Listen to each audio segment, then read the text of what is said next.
বর্তমান অন্তর্বর্তী সরকারের অধীনে সুষ্ঠু নির্বাচন হবে কিনা তা নিয়ে সংশয় রয়েছে মন্তব্য করেছেন বিএনপি নেতারা। তারা বলছেন সরকারি একটি বিশেষ পক্ষের কথা মাথায় রেখে নির্বাচনের তারিখ ঘোষণা করেছে। ডিসেম্বরে নির্বাচন না হলে সরকার পক্ষপাতিত হয়ে পড়বে বলেও মত বিএনপি নেতাদের। বিস্তারিত মাহিলা ইসলামের রিপোর্টে।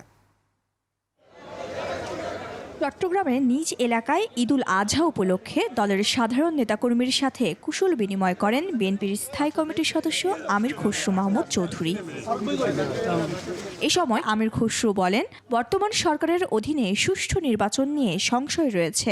যারা এটা প্রভাবিত করে সে জায়গায় নিয়ে গেছে, তাহলে আগামী দিনে তারা এই সরকার তাদের প্রভাবমুক্ত থেকে নিরপেক্ষ নির্বাচন করতে পারবে, এই প্রশ্নটা এখন উঠে চলে আসছে। এপ্রিলের নির্বাচন গণতন্ত্র পরিবেশের জন্য সংকট তৈরি করবে বলেও মনে করেন এই নেতা। এখন যে কোনো ব্র্যান্ডের পুরাতন এসি বদলে নতুন ওয়ালটন এসিতে উপভোগ করুন 25% ছাড়। ডিসেম্বরের মধ্যে যেটা মতামত সৃষ্টি হয়েছে সেই মতামতের বাইরে গিয়ে এপ্রিল কেন, এটাই তো প্রশ্ন। এদিকে নয়াপল্টনে বিএনপির কেন্দ্রীয় কার্যালয়ের এক অনুষ্ঠানে দলের সিনিয়র যুগ্ম মহাসচিব বলেন, নির্বাচন আয়োজনের প্রস্তাব কেবলমাত্র 2-1টি দলের পক্ষ থেকেই এসেছে। আপনি কি তাদের স্বার্থে অথবা কোনো গোষ্ঠীর স্বার্থে অথবা তাদের কোটার মধ্যে পড়ে গেলেন কিনা? মাহিলা ইসলাম, 21 টেলিভিশন, ঢাকা।